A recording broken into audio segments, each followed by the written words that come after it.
Salam sejahtera dan hai. Saya ingin menanyakan beberapa soalan berkaitan situasi moral dan tingkah laku pro-sosial. Jadi sebelum saya meneruskan soalan, bolehkah saudari memperkenalkan diri? Okey, nama saya Cerida Narago. Saya pelajar ISMP Pendidikan Moral. Saya merupakan pelajar semester 2 dan saya berasal daripada Sarawak. Okey. Situasinya ialah, kita teruskan kepada situasi. Ali sedang dalam perjalanan ke majlis hari jadi rakannya yang sangat dinantikan. Dalam perjalanan, Ali ternampak seorang kanak-kanak jatuh basikal dan lututnya berdarah. Tiada orang lain di situ. Jika Ali berhenti membantu, dia mungkin terlepas majlis tersebut. Jadi dekat sini soalan dia, pada pendapat anda, apakah yang patut Ali lakukan dan mengapa? Pada pendapat saya, Ali seharusnya berhenti untuk membantu kanak-kanak tersebut kerana kanak-kanak tersebut memerlukan bantuan dengan cepat kerana kecederaannya. Jadi, mengapa dia harus membuat sedemikian? Kerana kanak-kanak tersebut berada keseorangan dan tiada siapa-siapa di situ. Jadi Ali sebenarnya boleh menangguhkan perjalanan ke parti hari jadi tersebut sementara membantu kanak-kanak tersebut. Jadi saya pasti walaupun Ali membantu kanak-kanak tersebut, ianya tidak menyebabkan parti tersebut ditangguhkan ataupun Ali akan tiba di parti tersebut meskipun tidak tepat pada waktu.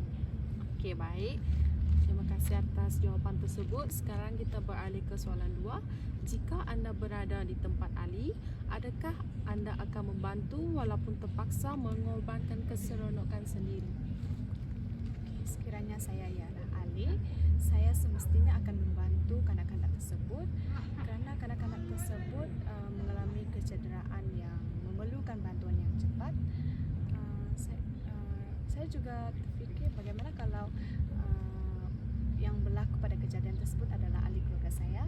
Semestinya sebagai seorang manusia, saya akan membantu kanak-kanak tersebut. Untuk keseronokan diri itu, saya rasa masih boleh ditangguhkan kerana kita boleh mencari keseronokan diri tersebut bila-bila masa pada masa depan. Okey, kita beralih ke soalan yang ketiga. Adakah tindakan membantu itu satu kewajipan atau pilihan peribadi sebagai seorang manusia?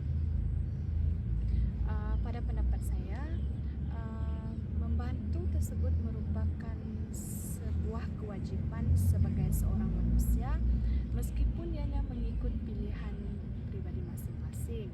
Kerana membantu ini merupakan sebuah perasaan empati yang kita salurkan kepada orang lain, iaitu prihatin kita terhadap orang lain.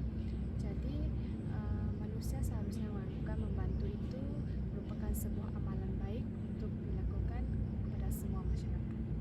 Okey, baik. Terima kasih kerana sudi menjawab soalan terbuat ini. Okay, baiklah, sekarang kita beralih ke senario yang kedua, iaitu meniru dalam peperiksaan.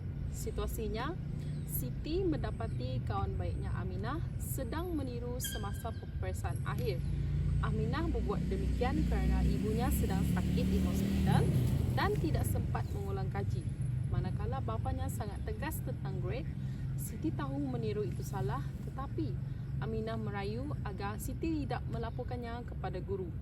Soalan yang pertama, patutkah Siti melaporkan tindakan Aminah kepada guru? Jelaskan sebabnya.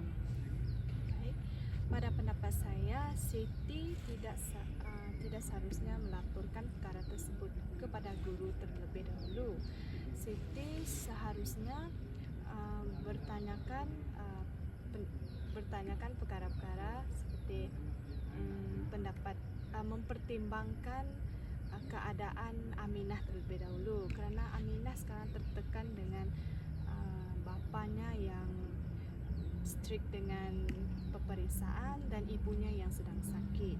Jadi pada pendapat saya Jadi seharusnya menasihati Aminah dengan perbuatannya yang salah dan tidak membiarkan Aminah melakukan perkara tersebut lagi.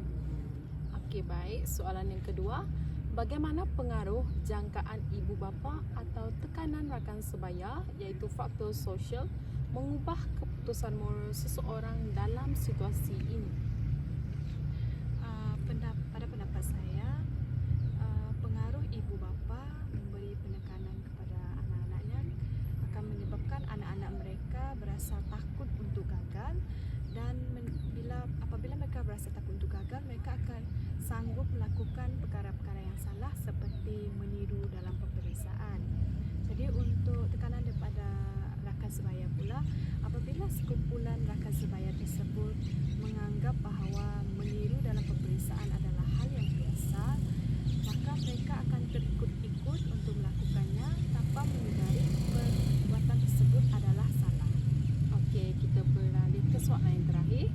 Adakah peraturan sekolah sosial lebih penting daripada menjaga kebajikan atau perasaan kawan itu moral? Peraturan sekolah sepatutnya dipatuhi oleh semua pelajar kerana ianya untuk mendapatkan keadilan yang saksama antara